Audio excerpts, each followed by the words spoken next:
Okay, we are on chapter 8. Remember what just happened? They tried to have a little bit of a battle, and it didn't go well, and now they've sent Patterwig off to Lantern Waste, where the lamppost is, and they've sent Trumpkin down to the river to see if someone's going to come when they blow the horn that was Susan's gift from Father Christmas. So they've left. And so, said Trumpkin, for as you've probably realized, it was he who had been telling all of this story to the 4 children sitting on the grass in the ruined hall of Cair Paravel. And so, I put a crust or 2 in my pocket, I left behind all weapons but my dagger, and took to the woods in the gray of the morning. I'd been plugging away for many hours when there came a sound that I'd never heard the like of in my born days. I won't forget that. The whole air was full of it, loud as thunder, but far longer, cool and sweet as music over water, but strong enough to shake the woods. And I said to myself, if that's not the horn, call me a rabbit. And a moment later, I wondered why he hadn't blown it sooner. What time was that? Asked Edmund. Between 9 and 10 of the clock, said Trumpkin. Just when we were at the railway station, said all the children, and they looked at one another with shining eyes. Please go on, said Lucy to the dwarf. Well, as I was saying, I wondered, but I went on as hard as I could pelt.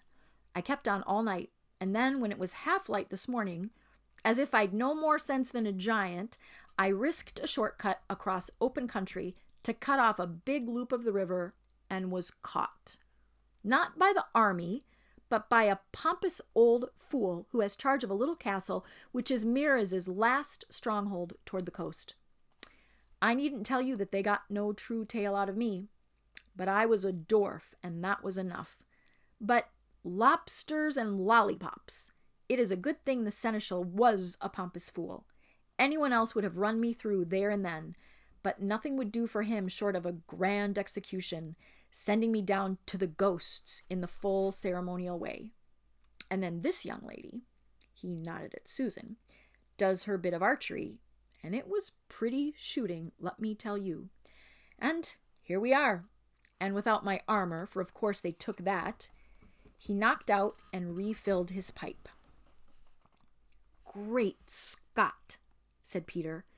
So it was the horn, your own horn, Sue, that dragged all of us off that seat on the platform yesterday morning. I can hardly believe it, yet it all fits in. I have an itch, sorry. I don't know why you shouldn't believe it, said Lucy, if you believe in magic at all. Aren't there lots of stories about magic forcing people out of one place, out of one world, into another? I mean, when a magician in the Arabian Nights calls up a djinn, it has to come. We had to come, just like that. Yes, said Peter, I suppose what makes it feel so weird is that in the stories, it's always someone in our world who does the calling. One doesn't really think about where the djinn is coming from. And now we know what it feels like for the djinn, said Edmund with a chuckle. Golly, it's a bit uncomfortable to know that we can be whistled for like that. It's worse than what Father says about living at the mercy of the telephone. But we want to be here, don't we? Said Lucy, if Aslan wants us. Meanwhile, said the dwarf, what are we to do? I suppose I'd better go back to King Caspian and tell him no help has come. No help, said Susan. But it has worked, and we are here. Yes, to be sure, I see that, said the dwarf, whose pipe seemed to be blocked, or at any rate he made himself very busy cleaning it. But don't you yet see who we are? Shouted Lucy. You are stupid. Don't say that to people. I suppose you are the 4 children out of the old stories, said Trumpkin. And I'm very glad to meet you, of course, and it's very interesting, no doubt, but no offense, and he hesitated again. Do get on and say whatever you're going to say, said Edmund. Well then, no offense, said Trumpkin, but, you know, the king and Truffle Hunter and Dr. Cornelius were expecting, well, if you see what I mean, help.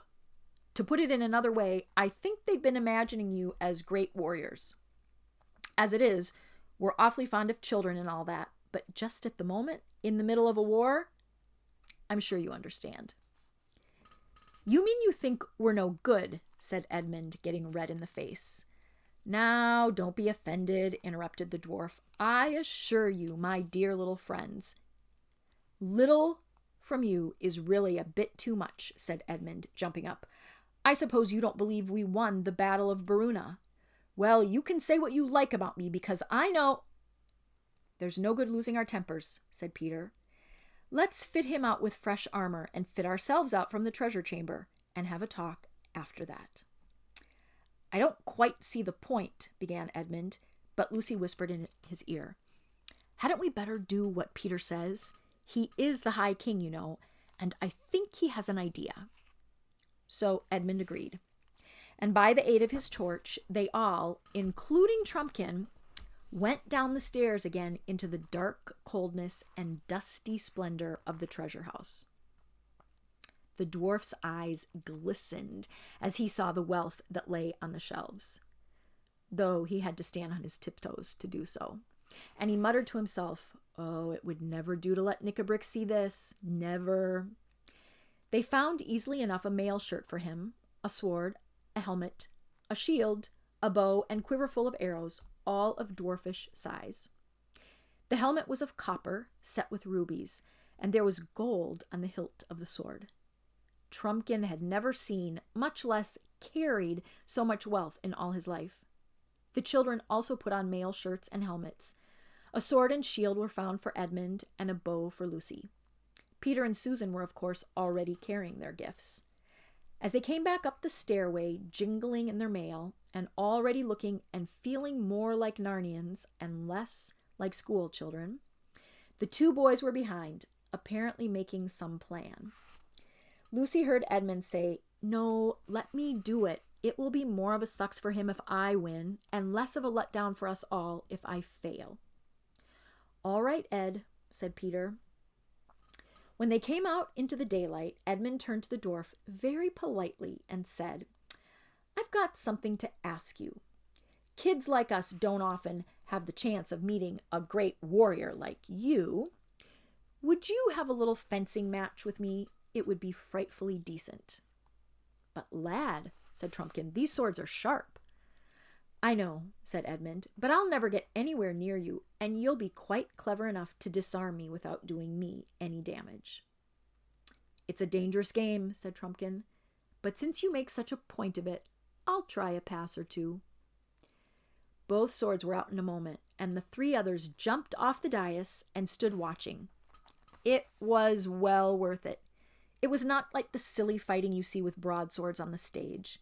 It was not even like the rapier fighting, which you sometimes see rather better done. This was real broadsword fighting. The great thing is to slash at your enemy's legs and feet, because that's the part that has no armor. And when he slashes at yours, you jump with both feet off the ground so that his blow goes under them. Kind of like jump roping, but not like jump roping at all. This gave the dwarf an advantage because Edmund, being much taller, had to always be stooping. I don't think Edmund would have had a chance if he had fought Trumpkin 24 hours earlier. But the heir of Narnia had been working upon him ever since they arrived on the island, and all his old battles came back to him, and his arms and fingers remembered their old skill. He was King Edmund once more. Round and round the two combatants circled. Stroke after stroke they gave, and Susan, who never could learn to like this sort of thing, shouted out, Oh, do be careful!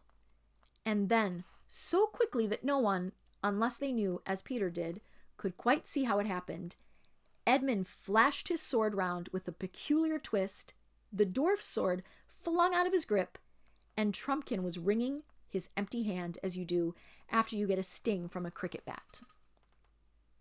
Cricket is a game, it's not talking about the little insect crickets.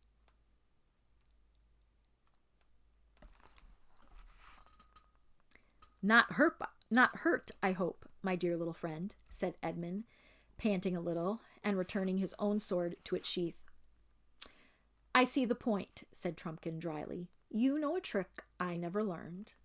That's quite true, put in Peter. The best swordsman in the world may be disarmed by a trick that's new to him. I think it's only fair to give Trumpkin a chance at something else. Will you have a shooting match with my sister? There are no tricks in archery, you know. Ah, you're jokers you are, said the dwarf. I begin to see, as if I didn't know how she can shoot after what happened this morning. All the same, I'll give it a try. He spoke gruffly, but his eyes brightened, for he was a famous bowman among his own people. All 5 of them came out into the courtyard. What's to be the target? Asked Peter. I think that apple hanging over the wall on the branch there would do, said Susan. That'll do nicely, lass, said Trumpkin. You mean the yellow one near the middle of the arch? No, not that, said Susan. The red one up above, over the battlement. The dwarf's face fell. It looks more like a cherry than an apple, he muttered, but he said nothing out loud. They tossed up for first shot, greatly to the interest of Trumpkin, who had never seen a coin tossed before, and Susan lost. They were to shoot from the top of the steps that led from the hall into the courtyard. Everyone could see from the way the dwarf took his position and handled his bow that he knew what he was about. My hair is in my face. Twang went the string. It was an excellent shot. The tiny apple shook as the arrow passed, and a leaf came fluttering down. Then Susan went to the top of the steps and strung her bow. She was not enjoying her match half so much as Edmund had enjoyed his. Not because she had any doubt about hitting the apple, but because Susan was so tender-hearted that she almost hated to beat someone who had been beaten already. The dwarf watched her keenly as she drew the shaft to her ear. A moment later, with a little soft thump, which they could all hear in that quiet place, the apple fell to the grass with Susan's arrow in it.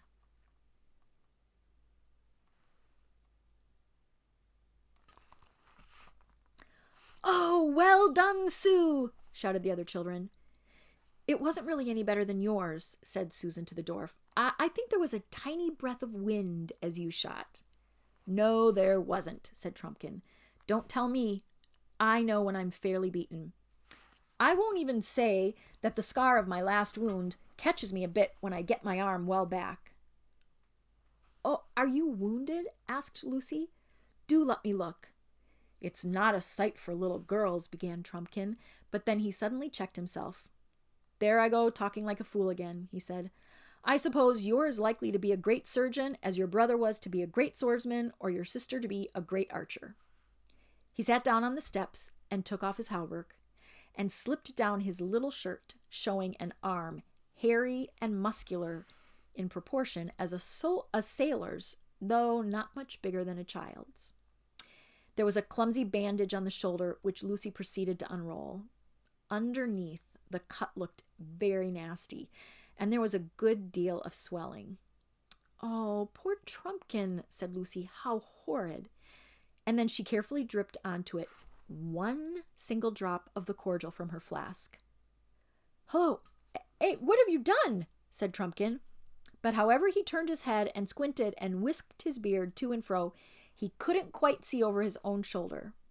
Then he felt it as well as he could, getting his arms and fingers into very difficult positions, as you do when you're trying to scratch a place that is just out of reach. Then he swung his arm and raised it and tried the muscles and finally jumped to his feet crying, Giants and junipers! It's cured! It's as good as new! And after that he burst into a great laugh and said, Well, I've made as big a fool of myself as ever a dwarf did. No offense, I hope. My humble duty to your majesties all. Humble duty. And thanks for my life, my cure, my breakfast, and my lesson. The children all said it was quite all right and not to mention it. "And now," said Peter, "if you've really decided to believe in us—" "Oh, I have," said the dwarf. "It's quite clear what we have to do. We must join King Caspian at once." "The sooner the better," said Trumpkin. "My being such a fool has already wasted about an hour." "It's about 2 days' journey the way you came," said Peter. "For us, I mean. We can't walk all day and all night like you dwarfs." Then he turned to the others. "What Trumpkin calls Aslan's How is obviously the stone table itself. You remember it was about a day's march, or a little less, from there down to the fords of Baruna." "Baruna's bridge, we call it," said Trumpkin. "Well, there was no bridge in our time," said Peter. "And then from Baruna down to here was another day and a bit. We used to get home about tea time on the second day, going easily. Going hard, we could do the whole thing in a day and a half, perhaps. But remember, it's all woods now," said Trumpkin, "and there are enemies to dodge." "Look here," said Edmund. "Need we go by the same way that our dear little friend came?" "No more of that, your majesty, if you love me," said the dwarf. "Very well," said Edmund. "May I say our DLF, dear little friend?"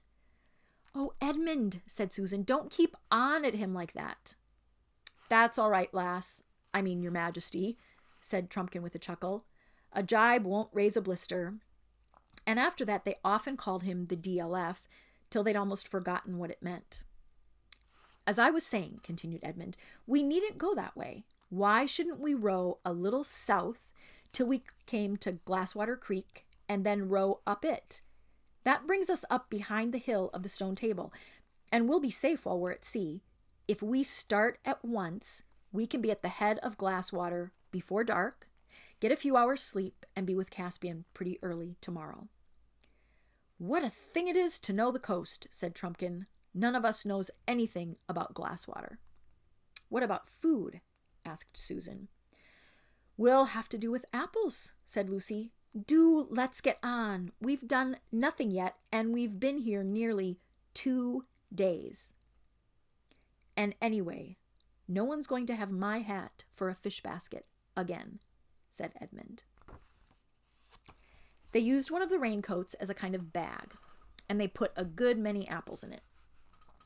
Then they all had a good long drink at the well, for they would meet no more fresh water till they landed at the head of the creek.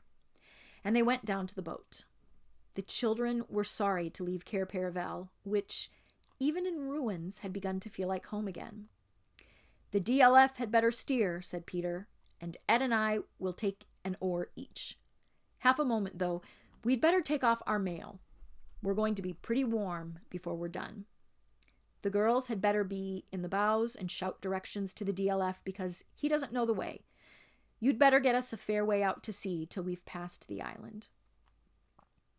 And soon the green wooded coast of the island was falling away behind them, and its little bays and headlands were beginning to look flatter, and the boat was rising and falling in the gentle swell. The sea began to grow bigger around them, and in the distance bluer, but close round the boat it was green and bubbly.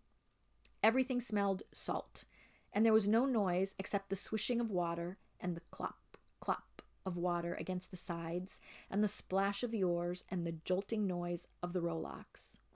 The sun grew hot. It was delightful for Lucy and Susan in the bows, bending over the edge and trying to get their hands in the sea, which they could never quite reach. The bottom, mostly pure pale sand, but with occasional patches of purple seaweed, could be seen beneath them. "It's like old times," said Lucy. "Do you remember our voyage to Terabithia and Galma and 7 Isles and the Lone Islands?" "Yes," said Susan, "and our great ship, the Splendor Hyline, with the swan's head at her prow and the carved swan's wings coming back almost to her waist. And the silken sails and the great stern lanterns and the feasts on the poop and the musicians." That's what they call the part on a boat where you stand. "Do you remember when we had the musicians up in the rigging playing flutes so that it sounded like music out of the sky?" Presently Susan took over Edmund's oar, and he came forward to join Lucy. They had passed the island now and stood closer in to the shore, all wooded and deserted. They would have thought it very pretty if they had not remembered the time when it was open and breezy and full of merry friends. "Phew, this is pretty grueling work," said Peter. "Can't I row for a bit?" said Lucy. "The oars are too big for you," said Peter shortly, not because he was cross, but because he had no strength to spare for talking. Chapter 9. What Lucy Saw. Can we get through all of this? It's going to be kind of long.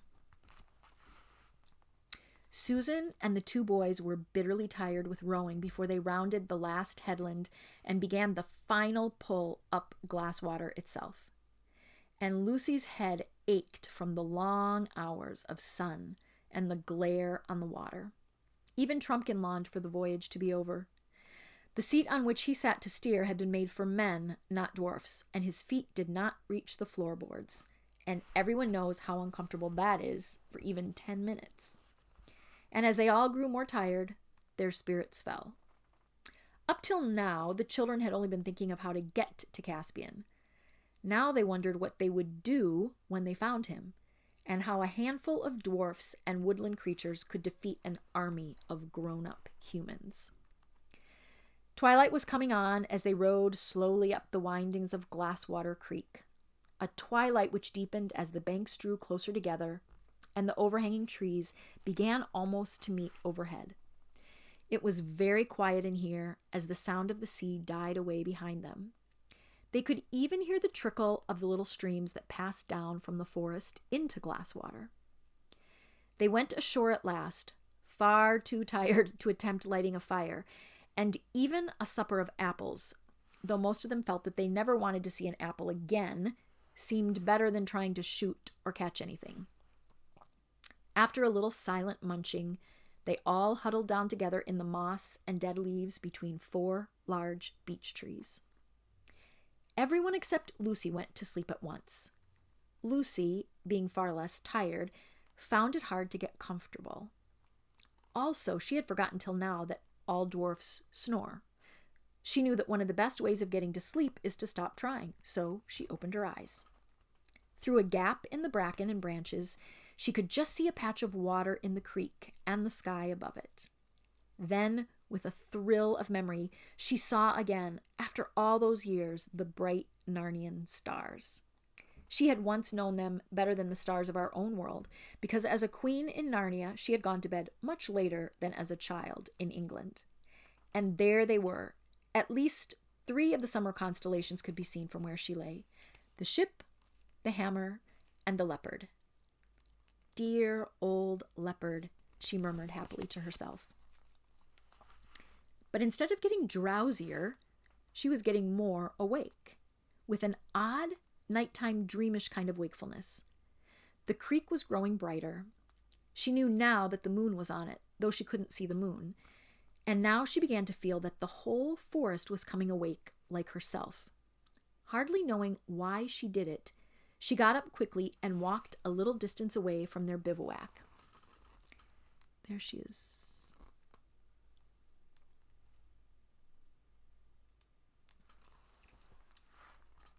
"This is lovely," said Lucy to herself. It was cool and fresh. Delicious smells were floating everywhere. Somewhere close by, she heard the twitter of a nightingale beginning to sing, then stopping, then beginning again. It was a little lighter ahead. She went toward the light and came to a place where there were fewer trees and whole patches or pools of moonlight.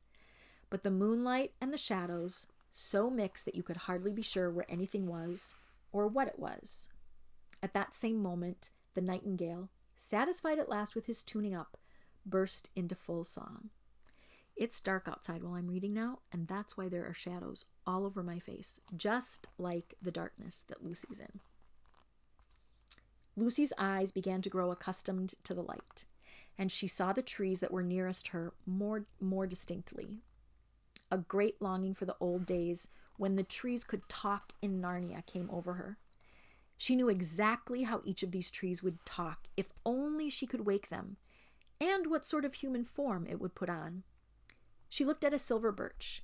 It would have a soft, showery voice and would look like a slender girl with hair blown all about her face and fond of dancing.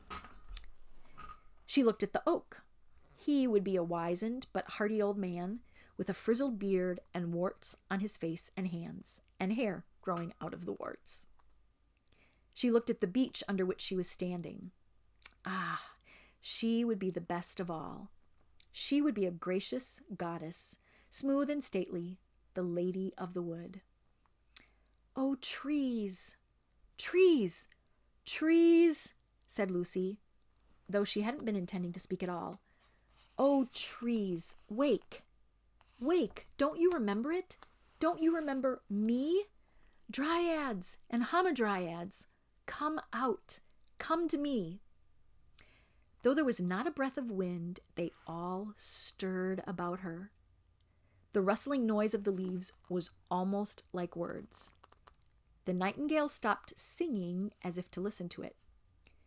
Lucy felt that at any moment she would begin to understand what the trees were trying to say. But the moment did not come. The rustling died away. The nightingale resumed its song. Even in the moonlight, the wood looked more ordinary again. Yet Lucy had the feeling, as you sometimes have when you're trying to remember a name or a date and you almost get it, but it vanishes before you really do. She had a feeling that she had just missed something, as if she had spoken to the trees a split second too soon or a split second too late, or used all the right words except one, or put in one word that was just wrong. Quite suddenly she began to feel tired, so she went back to the bivouac, snuggled down between Susan and Peter, and was asleep in a few moments. It was a cold and cheerless waking for them all next morning, with a gray twilight in the wood, for the sun had not yet risen, and everything was damp and dirty. "Apples, hi-ho," said Trumpkin with a rueful grin. "I must say, you ancient kings and queens don't overfeed your courtiers." They stood up and shook themselves and looked about. The trees were thick, and they could see no more than a few yards in any direction. "I suppose your majesties know the way all right?" said the dwarf. "I don't," said Susan. "I've never seen these woods in my life before. In fact, I thought all along that we ought to have gone by the river." "Then I think you might have said so at the time," answered Peter with pardonable sharpness. "Oh, don't take any notice of her," said Edmund. "She always is a wet blanket. You've got that pocket compass of yours, Peter, haven't you? Well, then, we're right as rain. We've only got to keep on going northwest, cross that little river, what do you call it? The Rush." "I know," said Peter, "the one that joins the big river at the fords of Baruna, or Baruna's Bridge, as the DLF calls it." "That's right. Cross it and then strike uphill, and we'll be at the stone table, Aslan's How, I mean, by 8 or 9 o'clock. I hope King Caspian will give us a good breakfast." "I hope you're right," said Susan. "I can't remember all that at all." "That's the worst of girls," said Edmund to Peter and the dwarf. "They never carry a map in their heads." "That's because our heads have something inside them," said Lucy. In The Lion, Witch, and the Wardrobe, you might remember that Lucy did. She was the one who led them back to Tumnus's cave, and she'd only been there twice. She's great at finding her way. At first, things seemed to be going pretty well. They even thought that they had struck an old path. But if you know anything about woods, you will know that one is always finding imaginary paths. They disappear after about 5 minutes, and then you think you found another one and hope it's not another but more of the same one, and it also disappears. And after you've been well lured out of your right direction, you realize that none of them were paths at all. The boys and the dwarf, however, were used to woods, and they were not taken in for more than a few seconds. They had plodded on for about half an hour, 3 of them very stiff from yesterday's rowing, when Trumpkin suddenly whispered, "Stop!" They all stopped. "There's something following us," he said in a low voice. "Or rather, something keeping up with us over there on the left." They all stood still, listening and staring till their ears and eyes ached. "You and I'd better each have an arrow on the string," said Susan to Trumpkin. The dwarf nodded, and when both bows were ready for action, the party went on again. They went a few dozen yards through fairly open woodland, keeping a sharp lookout. Then they came to a place where the undergrowth thickened, and they had to pass nearer to it. Just as they were passing the place, there came a sudden something that snarled and flashed, rising out from the breaking twigs like a thunderbolt. Lucy was knocked down and winded, hearing the twang of a bowstring as she fell. When she was able to take notice of things again, she saw a great, grim-looking gray bear lying dead, with Trumpkin's arrow in its side. "The DLF beat you in that shooting match, Sue," said Peter, with a slightly forced smile. Even he had been shaken by this adventure. I left it too late," said Susan in an embarrassed voice. "I was so afraid it might be, one of our kind of bears, a talking bear." She hated killing things. "That's the trouble of it," said Trumpkin, "when most of the beasts have gone enemy and gone dumb. But there are still some of the other kind left. You never know, and you daren't wait to see." "Poor old Bruin," said Susan. "You don't think he was?" "Not he," said the dwarf. "I saw the face, and I heard the snarl. He only wanted little girl for his breakfast." "And talking of breakfast, I didn't want to discourage your majesties when you said you hoped King Caspian would give you a good one, but meat is precious scarce in camp, and there's good eating on a bear.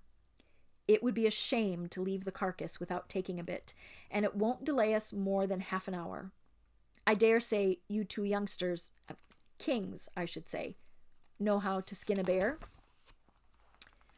"Let's go and sit down a far way off," said Susan to Lucy. "I know what a horrid, messy business that will be." Lucy shuddered and nodded. When they had sat down, she said, "Such a horrible idea has come into my head, Sue." "What's that?" "Wouldn't it be dreadful if someday in our own world at home, men started going wild inside, like the animals here, and still looked like men, so that you'd never know which were which?" "We've got enough to bother about here and now in Narnia," said the practical Susan, "without imagining things like that." When they rejoined the boys and the dwarf, as much as they thought they could carry of the best meat had been cut off. Raw meat is not a nice thing to fill one's pockets with, but they folded it up in fresh leaves and made the best of it. They were all experienced enough to know that they would feel quite differently about these squashy and unpleasant parcels when they had walked long enough to be really hungry. On they trudged again, stopping to wash 3 pairs of hands that needed it in the first stream they passed. I hope they washed them for 20 seconds. The sun rose and the birds began to sing, and more flies than you wanted were buzzing in the bracken.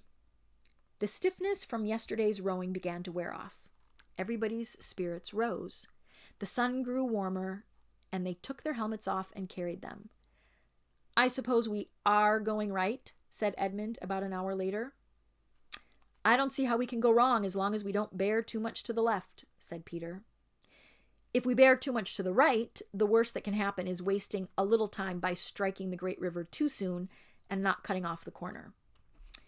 And again they trudged on with no sound except the thud of their feet and the jingle of their chain shirts. "Where's this ballyrash got to, Rush?" I'll say that again. "Where's this ballyrush got to?" said Edmund a good deal later. "I certainly thought we'd have struck it by now," said Peter, "but there's nothing to do but keep on."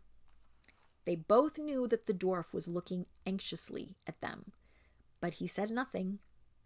And still they trudged on, and their chainmail shirts began to feel very hot and very heavy. "What on earth?" said Peter suddenly. They had come, without seeing it, almost to the edge of a small precipice from which they looked down into a gorge with a river at the bottom. On the far side, the cliffs rose much higher. None of the party, except Edmund, and perhaps Trumpkin, was a rock climber. "I'm sorry," said Peter. "It's my fault for coming this way. We're lost. I've never seen this place in my life before." The dwarf gave a low whistle between his teeth. "Oh, do let's go back and go the other way," said Susan. "I knew all along we'd get lost in these woods." "Susan," said Lucy reproachfully, "don't nag at Peter like that. It's so rotten, and he's doing all he can." "And don't you snap at Sue like that either," said Edmund. "I think she's quite right." "Tubs and tortoise shells," exclaimed Trumpkin. "If we've got lost coming, what chance have we of finding our way back? And if we're to go back to the island and begin all over again, even supposing we could, we might as well give the whole thing up. Miraz will have finished with Caspian before we get there at that rate." "You think we ought to go on?" said Lucy. "I'm not sure the High King is lost," said Trumpkin. "What's to hinder this river being the Rush?" "Because the Rush is not in a gorge," said Peter, keeping his temper with some difficulty. "Your Majesty says is," replied the dwarf. "But oughtn't you to say was? You knew this country hundreds, it may even be 1,000 years ago. Mightn't it have changed? A landslide might have pulled off half the side of that hill, leaving bare rock, and there are your precipices beyond the gorge. Then the Rush might go on deepening its course year after year till you get the little precipices on this side. Or there might have been an earthquake, or anything." "I never thought of that," said Peter. "And anyway," continued Trumpkin, "even if this is not the Rush, it's flowing roughly north, and so it must fall into the great river anyway. I think I passed something that might have been it on my way down. So if we go downstream to our right, we'll hit the great river. Perhaps not so high as we'd hoped, but at least we'll be no worse off than if you'd come my way." "Trumpkin, you're a brick," said Peter. "Come on, then, down this side of the gorge." "Look! Look!" cried Lucy. "Where? What?" asked everyone. "The lion," said Lucy. "Aslan himself. Didn't you see?" Her face had changed completely, and her eyes shone. "Do you really mean?" said Peter. "Where did you think you saw him?"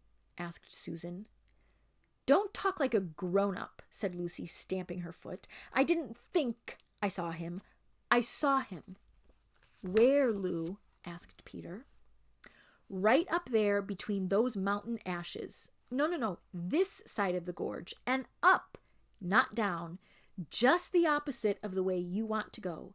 And he wanted us to go where he was, up there."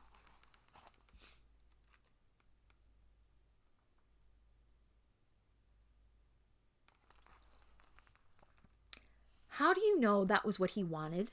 asked Edmund. I just know," said Lucy, "by his face." The others all looked at each other in puzzled silence. "Her Majesty may well have seen a lion," put in Trumpkin. "There are lions in these woods, I've been told, but it needn't have been a friendly and talking lion any more than the bear was a friendly and talking bear." "Oh, don't be so stupid," said Lucy. "Do you think I don't know Aslan when I see him?" "He'd be a pretty elderly lion by now," said Trumpkin, "if he's one you knew when you were here before. And if it could be the same one, what's to prevent him having gone wild and witless like so many others?" Lucy turned crimson, and I think she would have flown at Trumpkin if Peter had not laid his hand on her arm. "The DLF doesn't understand. How could he? You must just take it, Trumpkin, that we do really know about Aslan. A little bit about him, I mean.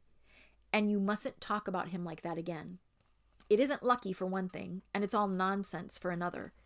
The only question is whether Aslan was really there. But I know he was, said Lucy, her eyes filling with tears. Yes, Lou, but we don't, you see, said Peter. There's nothing for it but a vote, said Edmund. All right, replied Peter. You're the eldest, DLF. What do you vote for? Up or down? Down, said the dwarf. I know nothing about Aslan, but I do know that if we turn left and follow the gorge up, it might lead us all day before we found a place where we could cross it. Whereas if we turn right and go down, we're bound to reach the great river in about a couple of hours. And if there are any real lions about, we want to go away from them, not toward them. What do you say, Susan? Don't be angry, Lou, said Susan, but I do think we should go down. I'm dead tired. Let's get out of this wretched wood into the open as quick as we can. And none of us except you saw anything. Edmund, said Peter. Well, there's just this, said Edmund, speaking quickly and turning a little red. When we first discovered Narnia a year ago, or 1,000 years ago, whichever it was Lucy who discovered it first, and none of us would believe her. I was the worst of the lot, I know, yet she was right after all. Wouldn't it be fair to believe her this time? I vote for going up. Oh, Ed, said Lucy, and seized his hand. And now it's your turn, Peter, said Susan, and I do hope— Oh, shut up, and let a chap think, interrupted Peter. I'd much rather not have to vote. You're the High King, said Trumpkin sternly. Down, said Peter after a long pause. I know Lucy may be right after all, but I can't help it. We must do one or the other. So they set off to their right along the edge, downstream, and Lucy came last of the party, crying bitterly. And that is the end of chapter 9.